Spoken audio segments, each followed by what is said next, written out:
My son forged my signature for a $300,000 loan. By the time he woke up, federal agents were already on his porch. Before continuing, don't forget to subscribe to the channel and write in the comments, where are you listening from? The moment I saw my signature on that loan document, I knew my son had crossed a line he could never uncross. $300,000. My name, but not my hand. The bank manager slid the paper across his mahogany desk with the kind of careful movement reserved for delivering terminal diagnoses. Mr. Harrison, we need to discuss this application your son submitted. I studied the forgery. Michael had gotten good at mimicking my handwriting over the years, signing permission slips I'd never seen, report cards I'd never reviewed. But this wasn't about skipping gym class anymore. This was fraud, federal fraud, and he'd used my social security number, my credit history, 43 years of perfect payments, to secure money for what the application called investment opportunities. I knew exactly what that meant. Another restaurant, another failure waiting to happen, just like the three before it. The bank manager cleared his throat. Given your excellent relationship with us, we wanted to verify. It's not mine, I said quietly. The words tasted like copper in my mouth. I didn't sign this. His face shifted, professional concern morphing into something harder. Are you saying someone forged? Yes. I pulled out my phone, scrolled to a photo of Michael and his wife Sarah at their house, the house I'd helped them buy. Standing in front of the BMW I'd co-signed for, my son did this. The silence stretched between us like a taut wire. Outside his office, I could hear the normal sounds of the bank keyboards clicking, quiet conversations about mortgages and savings accounts. Normal people doing normal things, while I sat there preparing to destroy my only child's life. Mr. Harrison, you understand what you're saying? If you file a fraud report, I understand. I stood up, my knees creaking. 71 years old, and my body reminded me of it every morning, but my mind was sharp. Sharp enough to know this wasn't really about money. This was about respect, about gratitude, about the conversation I'd overheard 3 nights ago when I'd stopped by their house to drop off Sarah's birthday present, a pearl necklace that had belonged to Michael's mother. I hadn't meant to listen. The window was open, and Sarah's voice carried that practiced sympathy she used when talking about problems she considered beneath her. He's becoming such a burden, Michael. Every week it's something. Can't we just, I don't know, look into one of those nice facilities? Sunset Manor has beautiful grounds. Sarah, he's my father, who lives alone in that enormous house, refusing to downsize, refusing help, clinging to the past. It's not healthy for any of us. Then Michael's voice, tired but agreeing. After this restaurant opens, we'll have the money to make proper arrangements. Once I get him to sign the papers as a silent partner, we can use his assets as collateral. He won't even know. His memory's been slipping anyway. My memory. I remembered everything, every sacrifice, every late night working double shifts at the plant to pay for Michael's college. Every morning I got up at 4 a.m. to drive him to hockey practice. Every dollar I didn't spend on myself so he could have the opportunities I never did. Apparently, my memory was too good. The bank manager was still waiting. Would you like us to contact the authorities, or would you prefer to handle this privately first? I thought about Michael at 8 years old, crying because kids at school said we were poor. I'd worked 6 months of overtime to buy him the same sneakers the other kids wore. He'd hugged me so tight that night, promised he'd make me proud someday. Contact them, I said, but give me 3 days first. He nodded slowly. 3 days. Then we'll have to report it. I left the bank and sat in my truck for 20 minutes, engine off, watching people go about their Tuesday afternoon. A mother struggled with a stroller and grocery bags. A businessman talked rapidly into his phone. Normal life happening all around me while mine crumbled like old mortar. My phone rang. Michael. Hey, Dad, quick question. Did you get anything from First National Bank today? They called about some paperwork. The lie came so easily to him. No hesitation, no guilt in his voice. Just casual curiosity, like he was asking about the weather. Nothing important, I said. How's the restaurant planning going? Great. Actually, that's what I wanted to talk to you about. Sarah and I would love to have you over for dinner Thursday. We have some exciting news about the business. Thursday. 2 days before the bank would file their report, he probably had the partnership papers ready, the ones that would give him access to everything, my house, my retirement, my life savings. All he needed was my signature, my real one this time. I'll be there, I said. Perfect. Oh, and Dad? Could you bring your chocolate chess pie? Sarah loves it. Sarah, who complained when I cooked for them. It's so heavy, she'd said last Thanksgiving, pushing my cornbread stuffing around her plate. All that butter and cream. Don't people know about heart disease? This from a woman who had 3 martinis before dinner. I'll bring it, I said. After I hung up, I drove to my lawyer's office. Not the family lawyer Michael knew, about a different one, across town. Eleanor Vance specialized in elder fraud and financial crimes. I'd actually looked her up 6 months ago, after Michael had tried to convince me to add him to my checking account, just in case something happens. Something was happening now. Eleanor listened to my story without interrupting, occasionally writing notes in precise handwriting. When I finished, she leaned back in her chair. The forgery is criminal, but proving intent to defraud through the partnership scheme would make this a federal case. Do you have any evidence of their intentions? Just what I overheard. That's hearsay. We need documentation. She pulled out a legal pad. Here's what I suggest. Go to the dinner. If they present papers, don't sign anything. Ask for time to review them. Meanwhile, I'll have an investigator look into your son's business dealings. His previous restaurants, you said there were 3 failures? 3 in 7 years. Each one hemorrhaged money. I helped with the first 2. And the third? I told him he needed to learn to stand on his own. I remembered that fight. Sarah had called me selfish. Michael said I didn't believe in him.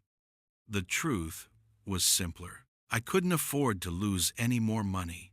But they didn't want to hear about my depleted savings. About the second mortgage I'd taken to fund his dreams. Eleanor made more notes. Bring any documents they give you straight to me. And Mr. Harrison, consider recording the dinner conversation. Pennsylvania is a 2-party consent state, but if the conversation happens in your son's home with no expectation of privacy, I'm not recording my son. The words came out sharper than intended. She nodded. I understand. Just remember he's already committed a felony against you.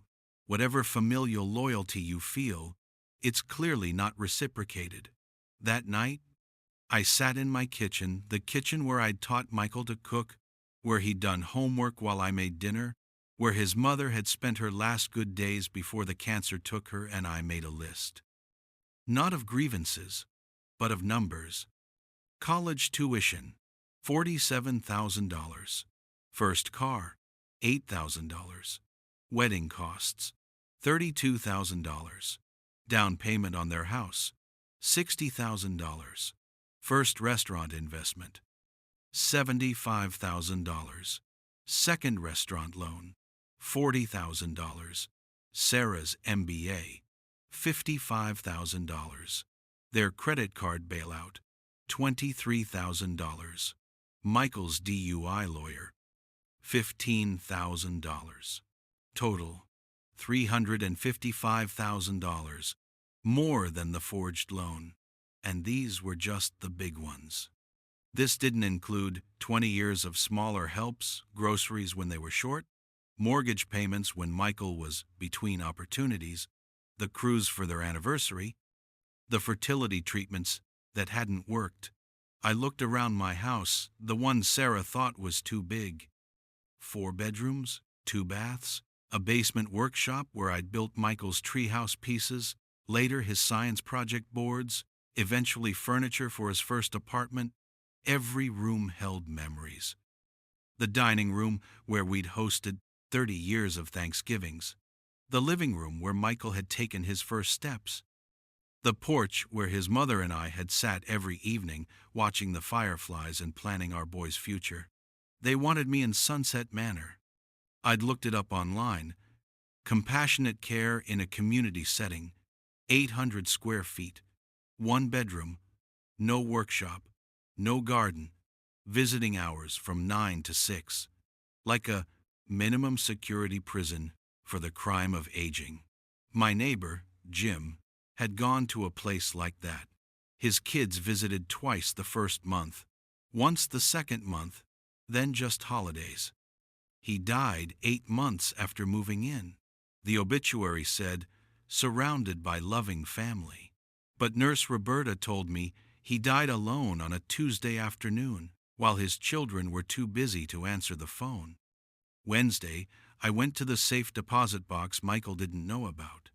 Inside were the documents that mattered: the deed to the house, my will, my wife's jewelry, and something else, Michael's childhood savings account book.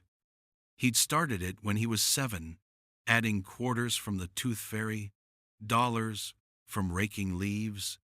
His careful child's handwriting, noting each deposit. For college, he'd written on the first page. I'd matched every penny he saved, teaching him that hard work multiplied. When had that boy become the man willing to forge my signature?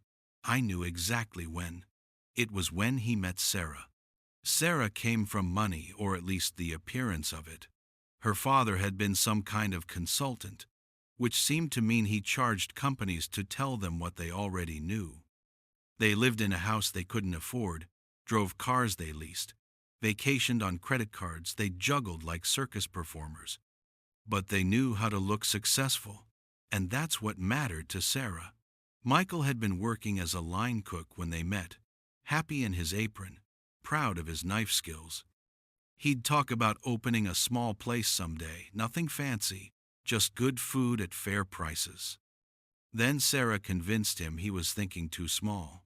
Why settle for a neighborhood bistro when you could have a destination restaurant? Why indeed? Thursday came too soon.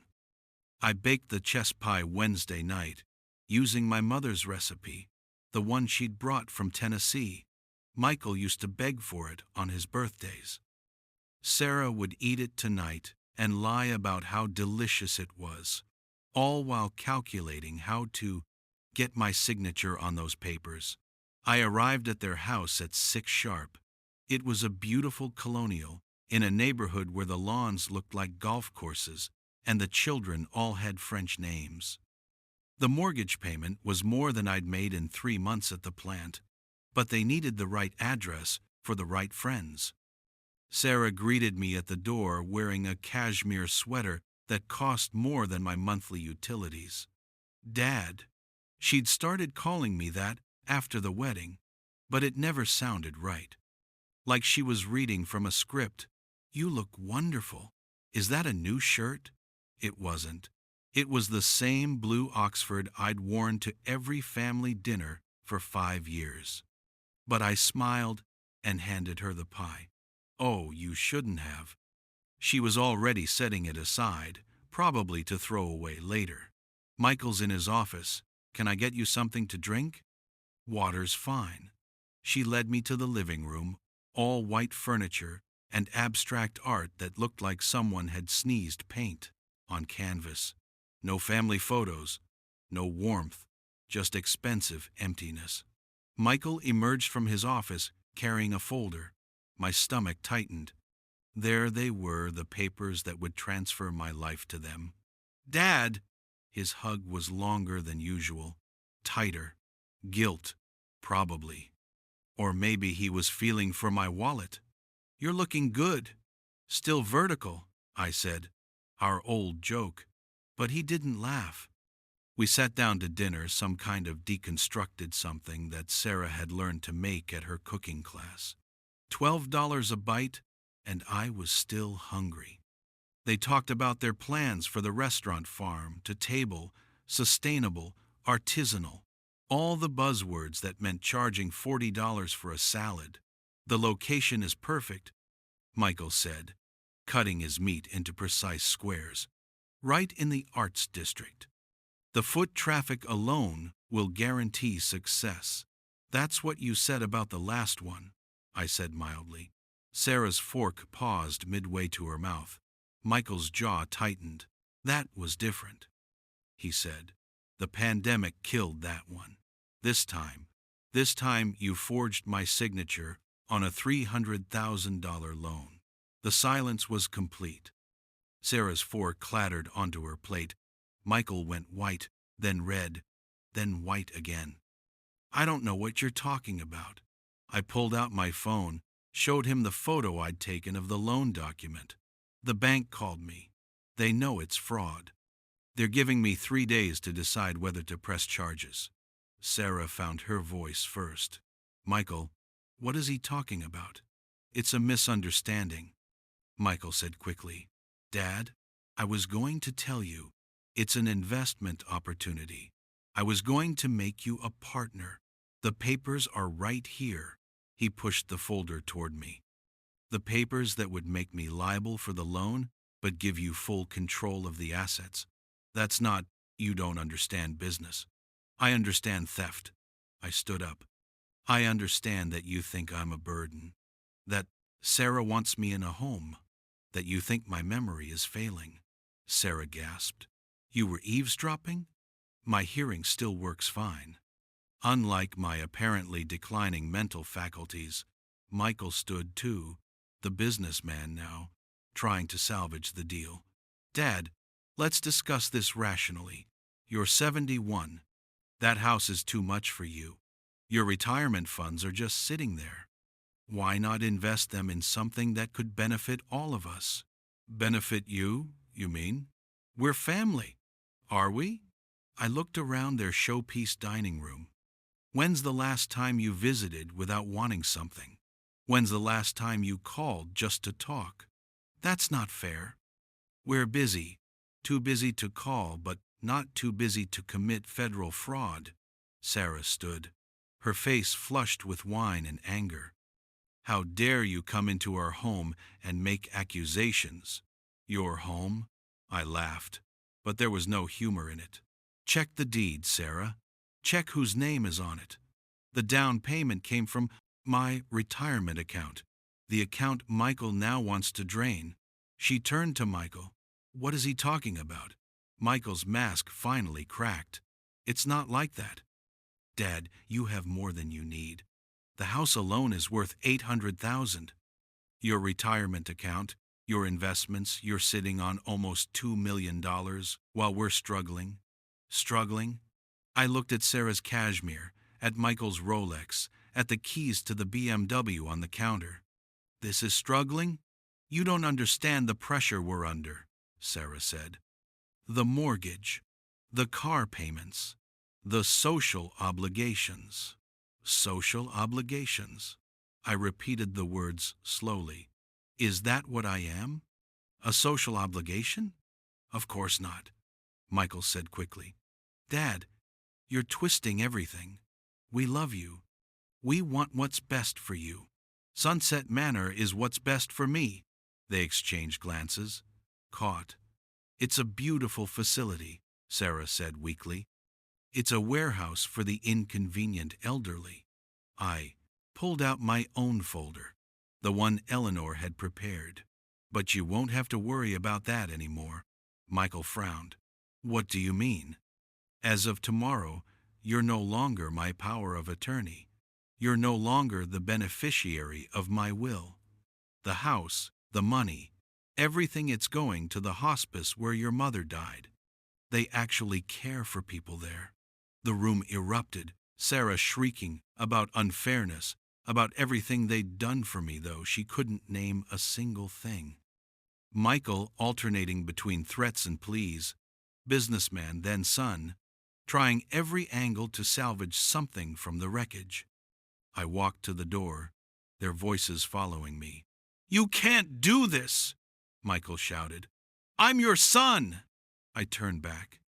My son died somewhere between the boy who saved quarters for college and the man who forged my signature. I don't know you anymore. Dad, please. You have 48 hours to figure out how to handle that loan. My lawyer will be in touch. I drove home through streets I'd known for 40 years, past the park where I'd taught Michael to ride a bike, past the school where I'd cheered at every game, every play, every concert, past the church where I'd buried my wife while Michael stood beside me, promising to take care of me the way I'd taken care of him. The house was quiet when I got home. I sat in my workshop, running my hands over the tools that had built so much over the years, the treehouse, the science projects, the furniture, all for a son who now saw me as nothing more than a bank account with a pulse. My phone rang. "Eleanor, Mr. Harrison, I've discovered something interesting about your son's previous restaurants." "Oh?" "He's been taking out loans using inflated projections, then declaring bankruptcy when they fail. It's a pattern. And guess whose credit he's been rehabilitating between ventures?" I closed my eyes. Mine. The forgery isn't his first attempt. I found 2 other loan applications with suspicious signatures. Smaller amounts, paid off quickly, probably to establish a pattern of your involvement in his businesses.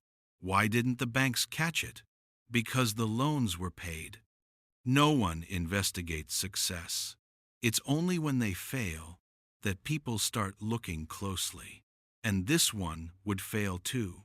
Based on his business plan, within 6 months, then you'd be on the hook for $300,000 plus interest. Your house would be collateral by then if he'd gotten you to sign those partnership papers. I thought about Michael at 10, 11, 12, always with his hand out, always needing just a little more. I'd called it ambition. Maybe it had always been greed. Friday morning, 42 hours after I'd left their house, the FBI knocked on Michael's door. I know because Sarah called me hysterical. "They're arresting him. How could you do this?" "Your own son. He did it to himself. We'll lose everything." Yes, I thought. You will. The house I'd helped buy would be seized as evidence of fraud. The cars would be repossessed. The carefully constructed facade would crumble. "Mr. Harrison?" A different voice on the phone. "Official. This is Agent Martinez. We'll need you to come in for a statement." "I'll be there." I spent 3 hours in a federal building telling the truth. Every document, every signature, every lie. They showed me evidence of other victims, elderly parents, trusting relatives, all bilked by their children in similar schemes. It was epidemic, the agent said. Adult children treating their parents like ATMs, getting impatient when the money didn't flow fast enough. "Will he go to prison?" I asked. "Most likely. The forgery alone is 5 to 10 years. With the pattern of fraud, maybe more." I thought I'd feel satisfaction or vindication. Instead, I felt empty, like I'd amputated a diseased limb and was staring at the space where it used to be. Michael called from jail that night. I almost didn't answer. "Dad?" His voice was small, scared. The businessman was gone. "Dad, please. I'm sorry. I'm so sorry. For getting caught? For all of it. I wanted to be successful. I wanted Sarah to be proud of me. And I wasn't enough. You were everything. He was crying now. I just forgot. I forgot who I was, where I came from. I forgot what mattered. You forgot I was a person, not a resource. Yes. The word came out as a sob. Dad, I need help. The bail. I hung up. Eleanor called the next day.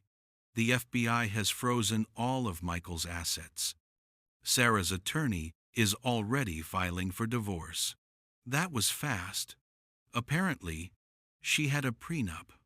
She's claiming she knew nothing about the fraud. She knew. I thought about her voice through the window calling me a burden. She just didn't care, as long as the money kept flowing. The house will be sold to pay restitution. You'll recover most of the down payment you gave them. I don't want it. Mr. Harrison, give it to the hospice. Put it in the fund for families who can't afford end-of-life care. She was quiet for a moment. That's generous. It's practical.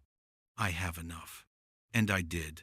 The house, the retirement fund, the investments Michael had been so eager to steal, they were more than sufficient. I'd lived carefully, saved consciously, always thinking about leaving something for my son. Now I'd leave it to strangers who'd appreciate it more than he ever had. The local news picked up the story. Elderly father turns in son for fraud. They wanted interviews, but I declined. This wasn't about revenge or fame. It was about truth, about consequences, about the moment when love wasn't enough anymore. Jim's daughter called. He'd been the neighbor who went to Sunset Manor. Mr. Harrison, I saw the news. I'm so sorry. I can't imagine how hard this must be. How's your father? She paused. He passed 6 months ago. I know. I was at the funeral. She hadn't been. I'm sorry for your loss. We did our best. The facility was expensive, but convenient. I hung up before she could respond. That weekend, I boxed up Michael's childhood things. Report cards, trophies, photos. I found the savings account book, his careful writing, documenting every quarter. I found Mother's Day cards he'd made for his mom, Father's Day cards for me, World's Best Dad, in crayon and glitter. When had that child become someone who could look at me and see only dollar signs? I donated everything except one photo, Michael at 7, missing his front teeth, holding up a fish we'd caught together. Both of us smiling, genuinely happy, before life got complicated. Before success mattered more than Sundays. Before Sarah. Before the forgery. Before the FBI. I kept that photo on my workshop bench, a reminder of what we'd been, what we'd lost, what couldn't be recovered. 3 weeks later, Michael was indicted on federal fraud charges. The prosecutor called to prep me for testimony. It's straightforward, she said. We have the forged documents, the bank records, the pattern of behavior. Your testimony will establish that you didn't consent to any of it. When's the trial? 6 months, maybe 8. He's looking at 15 years with the additional charges we've found. Additional? He's been doing this to other people too. Elderly clients at the restaurants, confused about their bills, overcharged systematically. Small amounts, but it adds up. My son, the thief, not just from me, but from anyone vulnerable enough to trust him. Sarah sent me a letter, forwarded through Eleanor. She wanted to meet, to explain, to maybe salvage something. I threw it away unopened. There was nothing she could say that would matter now. Instead, I started visiting the hospice where Michael's mother had died. They remembered me, remembered her. I volunteered twice a week, reading to patients, helping with meals. just sitting with people who had no one else. These strangers gave me more genuine affection in a month than Michael and Sarah had in years. Mr. Harrison, one of the nurses said, "You're here so often. Don't you have family?" "I have you," I said, and meant it.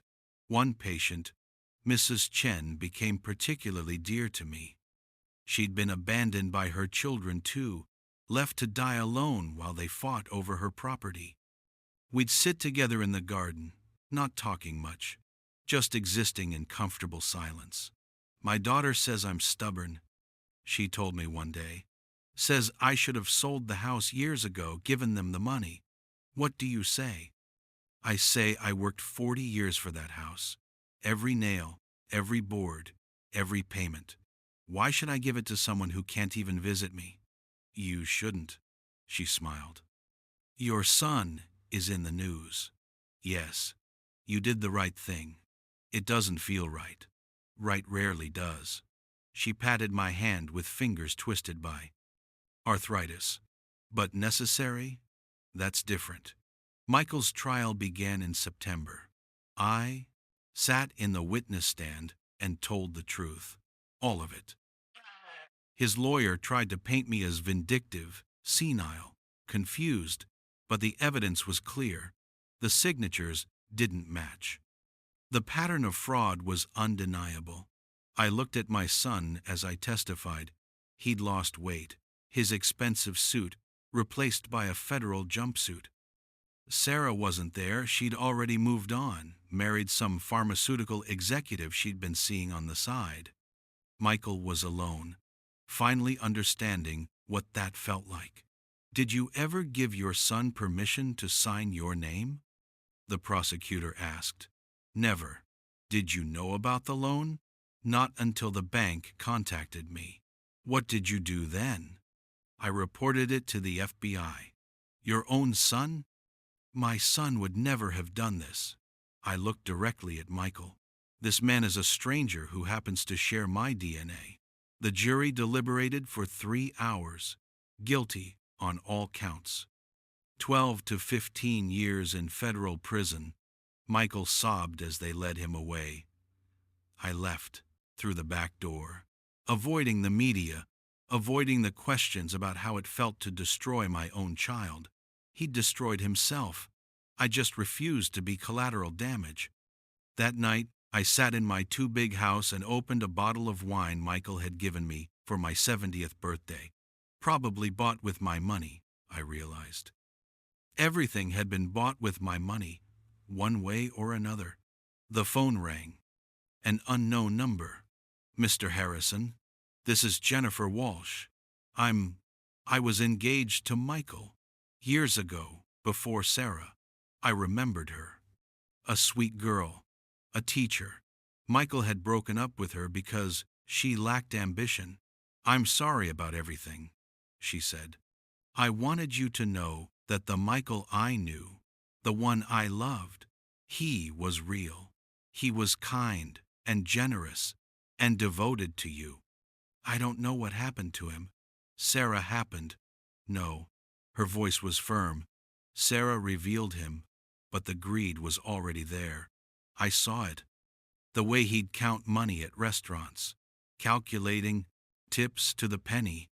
The way he'd resent buying gifts, but expect expensive ones. The way he talked about your house like it was already his. I tried to ignore it, but you couldn't. He chose things over people. Every time. I just wasn't a profitable enough thing. We talked for an hour.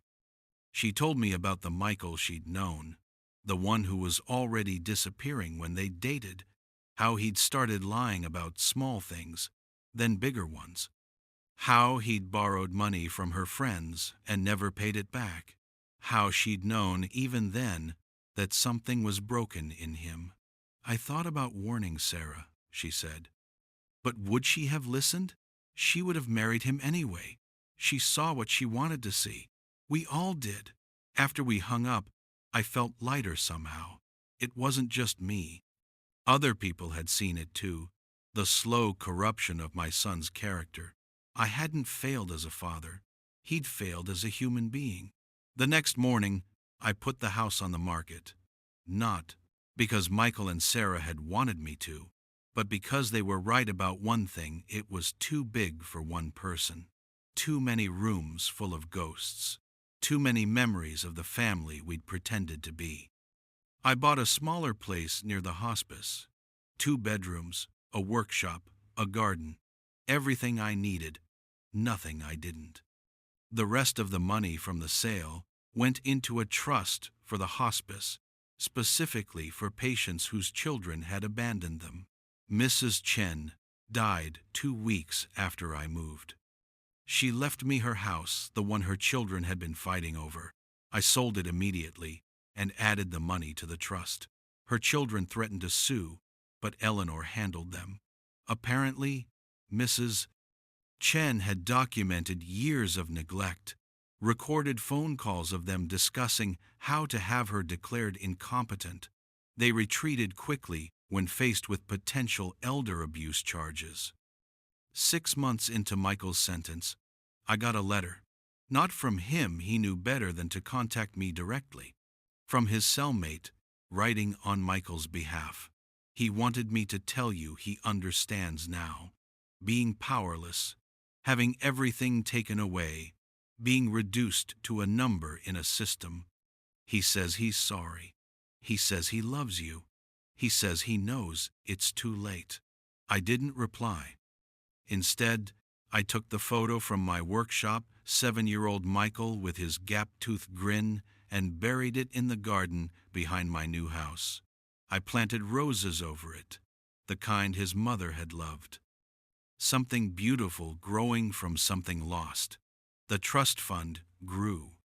Other families contributed. People who'd been scammed by their children. Estates with no heirs. Anyone who understood that family isn't always blood. We renamed it the Dignity Fund. It ensured that no one at the hospice would die alone, uncared for, unvalued. I visited every week, reading to patients, playing cards, just listening. These strangers became my family, chosen and cherished. We shared stories of disappointment and resilience, of children who'd forgotten to be human, of finding joy despite the betrayals. You're not bitter, one patient observed.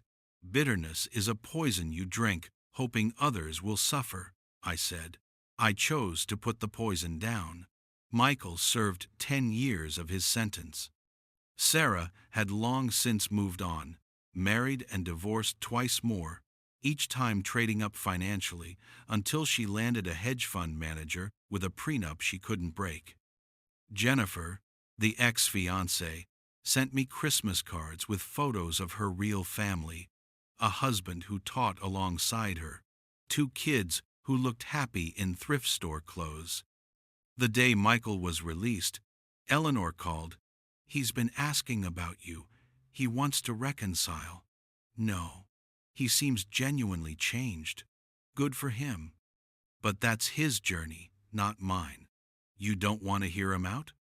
I heard everything I needed to hear when he forged my signature, when he called me a burden, when he tried to steal my life to fund his failures.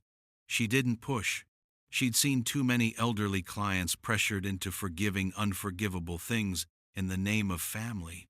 Michael found work eventually, cooking at a diner. Honest work, the kind he'd once thought beneath him. He lived in a small apartment, drove a 15-year-old Honda, learned what it meant to struggle honestly instead of stealing solutions. He wrote me letters I didn't open, left voicemails I deleted, sent birthday cards I threw away, not from spite, but from self-preservation. Some bridges, once burned, should stay ash. 5 years after his release, I saw him at a grocery store. He was buying generic brands, counting coupons, looking tired but somehow cleaner than he'd ever looked in his designer suits. He saw me, started to approach, then stopped when I shook my head. We stood there, 20 feet apart, father and son, strangers. Then I turned and walked away. He didn't follow. That night, I sat with the other volunteers at the hospice, sharing Chinese takeout and stories. One of them, a woman whose daughter had stolen her identity, raised her beer. To the families we choose, to the families that choose us back, I added. We clinked bottles, these refugees from blood betrayal, and I realized something. I wasn't lonely. Michael and Sarah had been right that I needed people. They'd just been wrong about which people I needed. The photo of 7-year-old Michael stayed buried under the roses. Every spring they bloomed, beautiful and thorned, a perfect metaphor for loving someone who'd hurt you. You could appreciate what was while protecting yourself from what had become. On my 80th birthday, the hospice threw me a party. 60 people came, patients, staff, other volunteers, Jennifer and her family, even Eleanor. We ate cake in the garden, told stories, laughed at nothing important. No one asked for money. No one eyed my assets. No one called me a burden. Speech, someone called out. I stood, looking at these faces that had become dear to me. 10 years ago, I lost my son to greed, but I gained all of you. That's not a tragedy. That's a trade I'd make again. To Mr. Harrison, someone shouted, and they all raised their glasses. Later, as I helped clean up, one of the newer patients pulled me aside. My son wants me to sign over my house. Says it's for tax purposes. Don't, I said simply. But he's family. Family doesn't forge signatures. Family doesn't see you as a resource. Family doesn't plan your disposal while spending your money. She nodded slowly. How do you know when to let go? When keeping them in your life costs more than losing them would.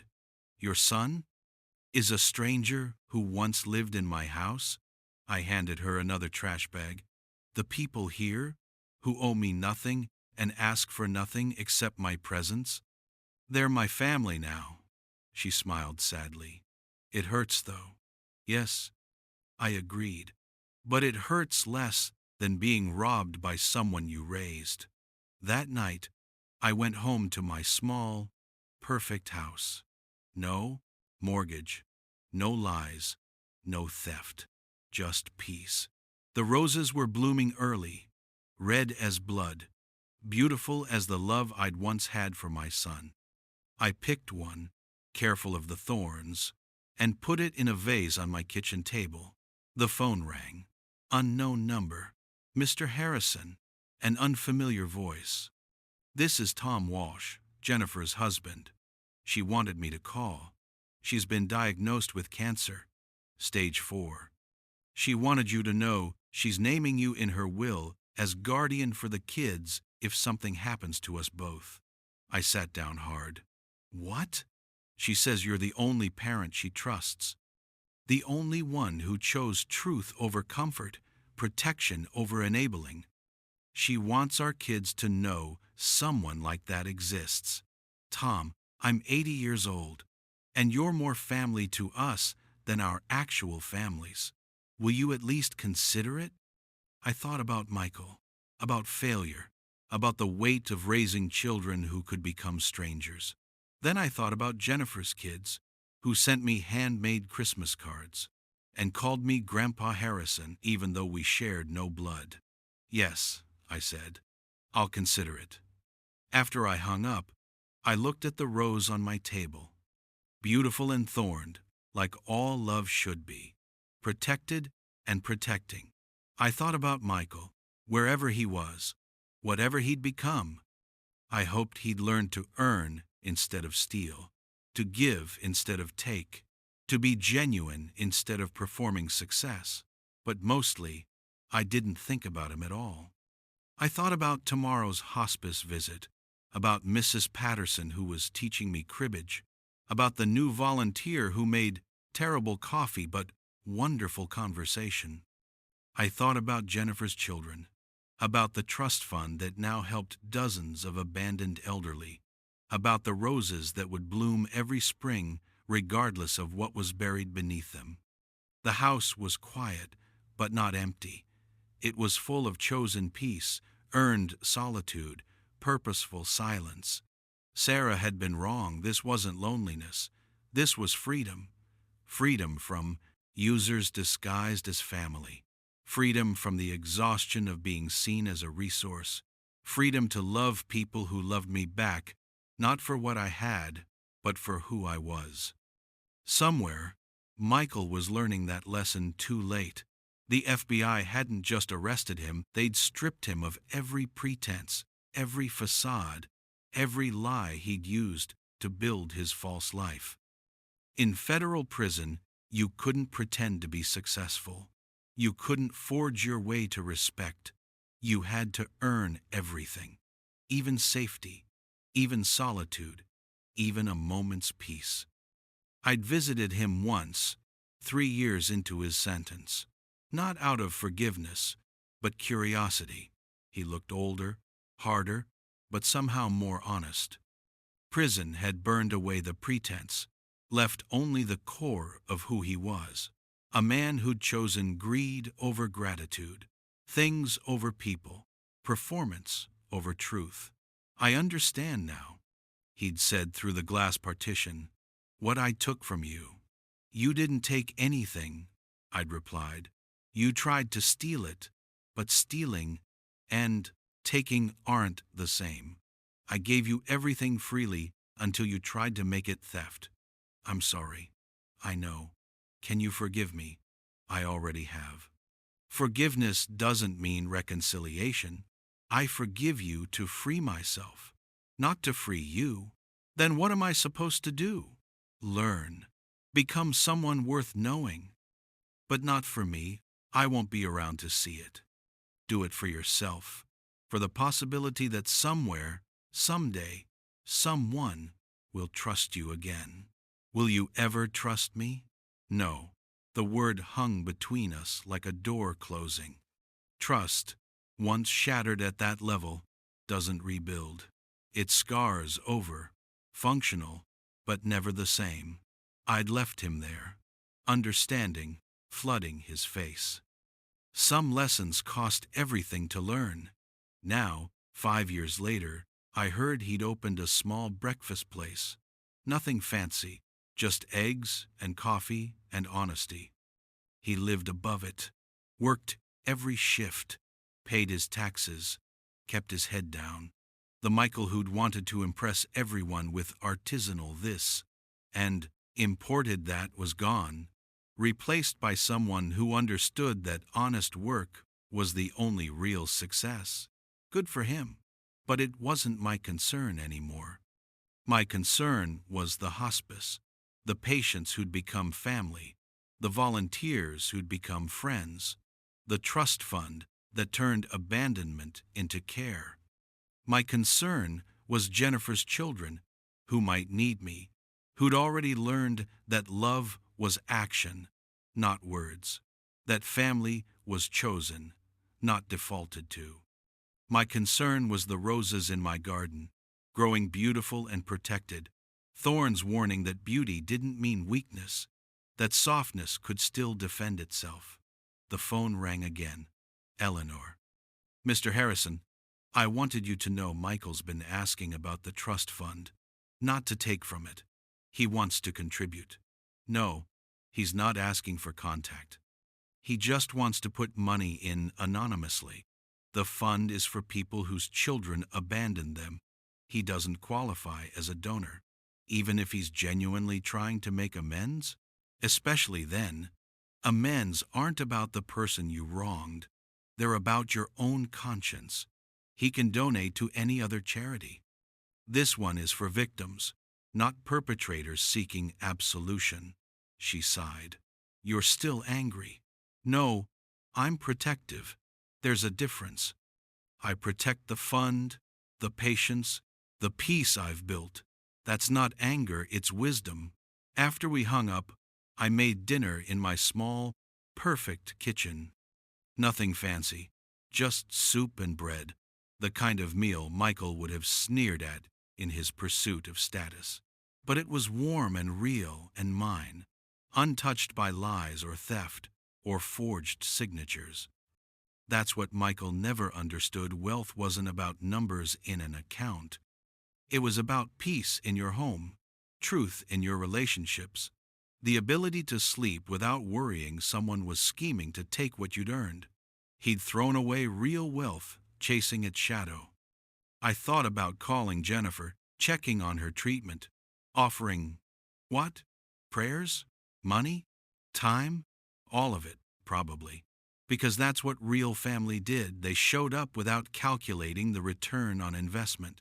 But first, I finished my soup, washed my dishes, watered the roses.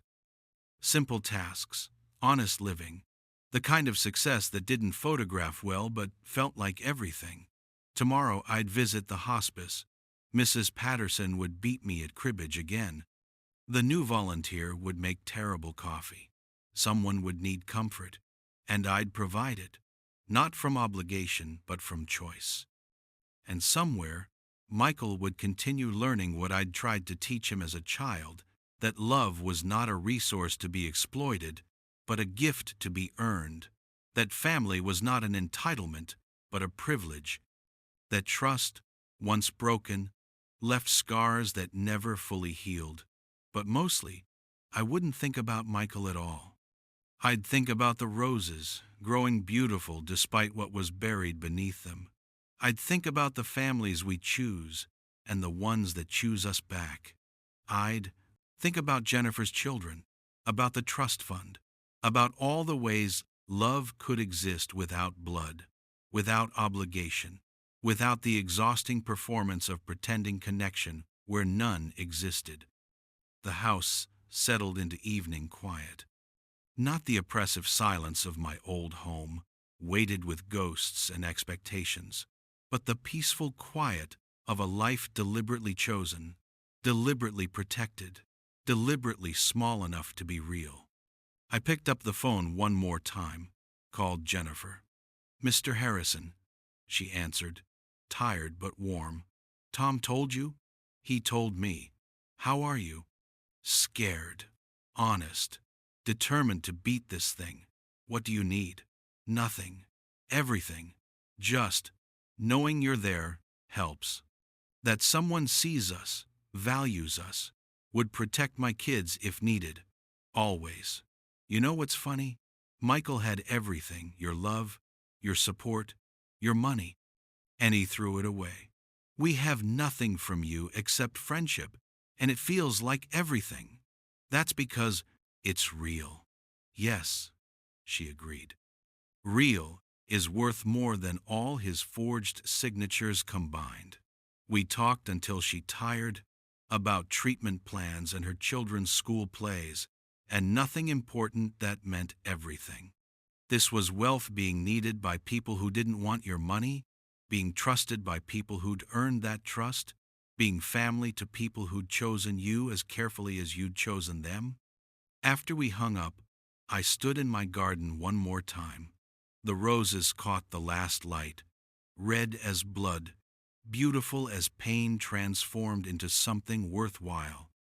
I thought about Michael, about forgiveness, about the strange journey from raising a son to testifying against a stranger. It hadn't been revenge. It had been recognition, recognizing that the person forging my signature wasn't my son anymore, maybe never had been. My son lived only in a photograph buried under roses, forever 7, forever innocent, forever before the choices that would divide us. But even that wasn't quite right, because that 7-year-old had already been counting quarters, not for college, but for wanting, already learning to see people as resources, already choosing things over connection. I'd just been too loving to see it, too hopeful to acknowledge it, too invested in the dream of him to recognize the reality. The FBI agent had been wrong about one thing: this wasn't an epidemic of children defrauding parents. This was an epidemic of parents refusing to see who their children really were. enabling theft by calling it love, subsidizing greed by calling it support. I'd broken that cycle. Late, painfully, at great cost. But I'd broken it. And in breaking it, I'd found something better. People who wanted my presence, not my presence. People who valued my stories over my signatures. People who saw me as myself, not as a resource to be exploited or a burden to be managed. The roses would bloom every spring, beautiful and defended. The trust fund would help more abandoned, elderly find dignity in their final years. Jennifer's children would know that someone stood ready to protect them if needed. And Michael would continue learning that actions have consequences, that trust is earned in drops but lost in buckets, that the father he'd tried to rob had been the only real wealth he'd ever possessed. But I wouldn't wait for him to learn it. I wouldn't watch for signs of change. I wouldn't leave the door open for reconciliation that might never come, and wouldn't heal what had been broken even if it did. Instead, I'd water my roses, visit the hospice, make terrible coffee with the new volunteer, lose at cribbage to Mrs. Patterson, answer Jennifer's calls, protect what I'd built, and cherish the family I'd chosen. Because in the end, that's what the FBI really gave me when they knocked on Michael's door. Not revenge, not justice even, but freedom. Freedom from the exhausting pretense that blood meant love, that history meant future, that raising someone meant accepting their betrayals forever. The stars came out, clear and distant and honest. I locked my door, a small house, but mine, protected, peaceful. Tomorrow would bring its own challenges, its own joys, its own chosen connections. But tonight, I had this: roses growing over old grief, chosen family sleeping safely knowing I'd protect them, and the quiet satisfaction of having chosen truth over comfort, dignity over denial, real love over its forged signature. And that was enough. More than enough. That was everything. If you liked this story, please like it, subscribe to the channel, and share your impressions in the comments. To listen to more stories, click on the window on the right. Thank you for being with us.